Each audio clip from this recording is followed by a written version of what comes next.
You're tuning into Black and White Sports on YouTube. The no-holds-barred truth on sports.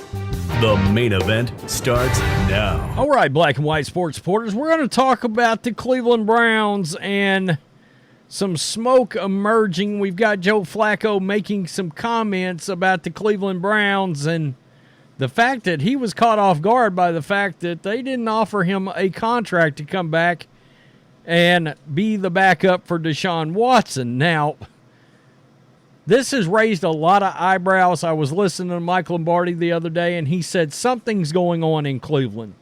Nobody knows what it is exactly, but you don't go sign Tyler Huntley. You don't go sign Jameis Winston when you got Deshaun Watson on the roster because you signed two clear-cut number twos. And with Jameis, you got somebody like Flacco that could be an arguable starter in the league. And so it's weird. They're like, are they really going to carry four quarterbacks? Because Dorian Thompson-Robinson is on that team as well. And now there's been a report come out, a doctor that is talking about Deshaun Watson's injury. And two of the most frightening words that I think any sports fan can hear, especially if you're not a big fan of what's going on in the NBA, is load management. And it seems that Deshaun Watson may be under some kind of load management issue. Now, as we go into this, keep in mind what The Athletic wrote about Deshaun Watson just a couple of weeks ago and what Andrew Berry said. Quarterback will always be a high priority for us from 1 to 3. What that room looks like as we get into the summer, that I'm not sure yet. It'll largely just depend on who's available and at what cost. All right. Despite mutual interest, the Browns may not be able to bring back Flacco.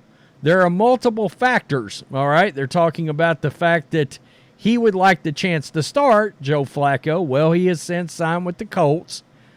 All right, $8.7 million to back up Anthony Richardson, who may or may not be fully healthy to start the season. But keep in mind that The Athletic cited, quote, dynamics with Watson as another hurdle. Flacco stumbled in the playoffs, but won over many with his play. The Cleveland fan base adores Joe Flacco now. And the front office and I think ownership knew that, and that's why Joe Flacco's not back. If Watson struggles next season in his return to the field, it could cause some unnecessary controversy for the Browns. All right. Well, that's interesting because who didn't want Joe Flacco to come back? Did Deshaun Watson and his agent come out and tell the Browns, we don't want him back on the team? That's kind of interesting. Because he felt threatened by the idea that, yeah, if you come in and you stink it up, the Cleveland fan base has seen Kevin Stefanski's offense is a very good offense, and because of Joe Flacco, you have seen what it's capable of. You didn't see that while Deshaun Watson was in at quarterback for those 12 games. You did not see it. I think he had one game and a quarter of another game where he was quote-unquote pretty good, okay? But that's 10 and a half games where, frankly, he stunk, and he wasn't good. All right, so Joe Flacco's made some comments about the fact that he's not back. A resurgent Flacco went on the lift the Browns to a playoff berth, and he was later named the 2023 NFL Comeback Player of the Year. Despite his strong play down the stretch last year, Flacco will start the upcoming 2024 season with the Colts. He's expected to back up second-year quarterback Anthony Richardson. The 39-year-old expressed gratitude for the opportunity with the Colts. Quote, it was obviously a little bit different than last season when I didn't get any calls at all, Flacco said in reference to his free agency experience this offseason. But even this offseason, I wasn't really sure how it was going to go. It wasn't like I played a ton of games last year. or anything like that, but I'm definitely grateful for Indy to reach out and have this as an opportunity. Well, he won the Comeback Player of the Year. All right, so you've got a guy that was sitting on the Browns roster, or would have been, that just won the Comeback Player of the Year at quarterback. That would have put some heat on Watson.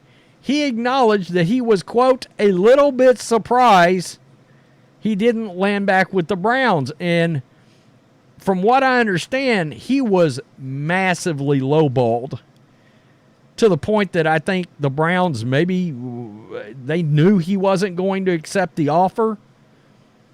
So, and I find it ludicrous that the better of the backup options that you would have had, you decided to pass on because you were afraid that possibly Joe Flacco would threaten Deshaun Watson. Who cares? Deshaun Watson should have pressure kept on him. I've been vocal. I'm not too sure Jameis doesn't take that job away from him. I'm being honest, because we found out in that offense, you can throw the ball all over the yard. All over the yard. Flacco showed it. 300-plus yards a game for 5 or 6 games in a row. Flacco has certainly gained some considerable amount of knowledge over his 17 years as quarterback. He plans on sharing it with Anthony Richardson. Listen, I've kind of been on a roll for a handful of years now, he said in reference to being a backup. Obviously, last year was a little bit different because I wasn't anywhere. I was able to come in and play pretty quickly.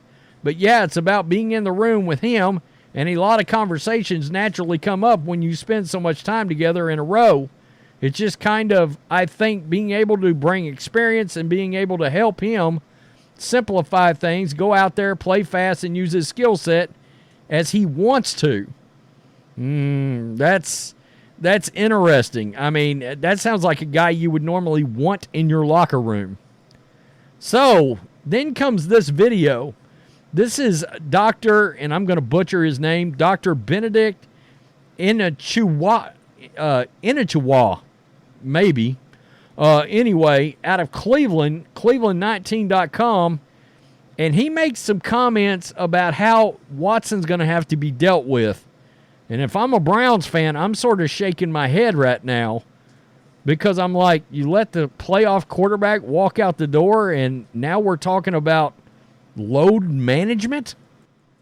Deshaun Watson, he had what I understand is a displaced fracture of his glenoid. And so the shoulders, I think of it as a golf tee and golf ball, and the glenoid is the golf tee.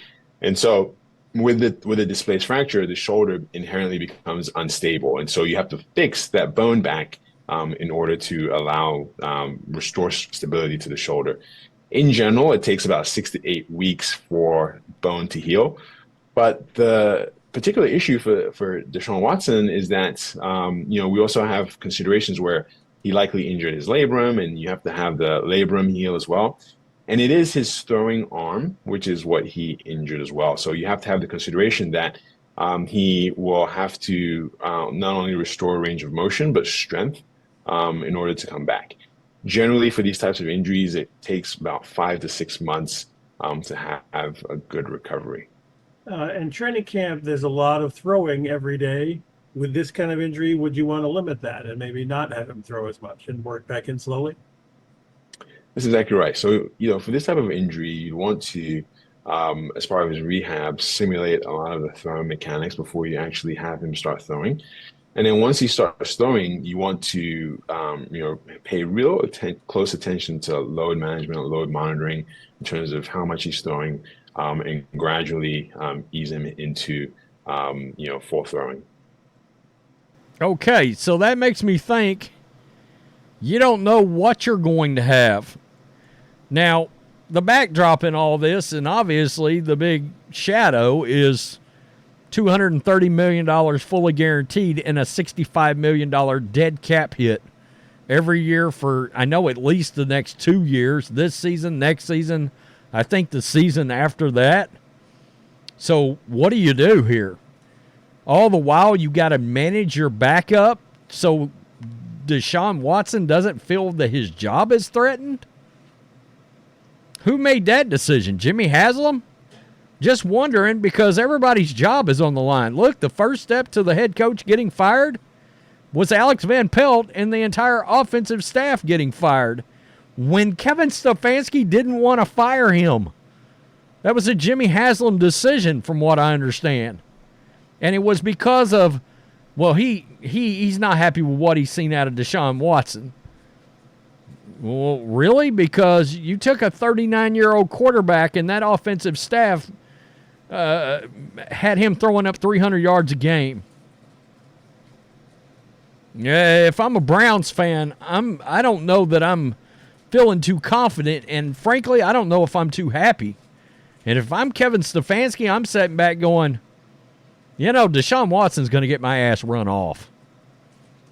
I'm starting to feel that way, because if he comes out and he struggles next year, Kevin Stefanski will be gone at the end of the year. The owner will let him go because they're trapped. That's pretty wild. I mean, what are you going to do? Fire another offensive coordinator? I don't know. Ken Dorsey's there. Good luck. Good luck with that. Wow. Like I said, I'm not too sure Jameis won't take that job, because Jameis, like Flacco, yeah, you're going to have some interceptions. He's going to throw for 300 to 400 yards a game. He's going to throw the ball all over. You're going to move the ball. There's going to be more touchdown and more field goal opportunities, more points scored opportunities for the Browns. Tell me what you think. Good luck, Browns fans. We'll certainly be watching this. Peace. I'm out. Till next time. Thanks for watching the show. Be sure to like, comment, and subscribe. Be sure to tune in next time on Black and White Sports.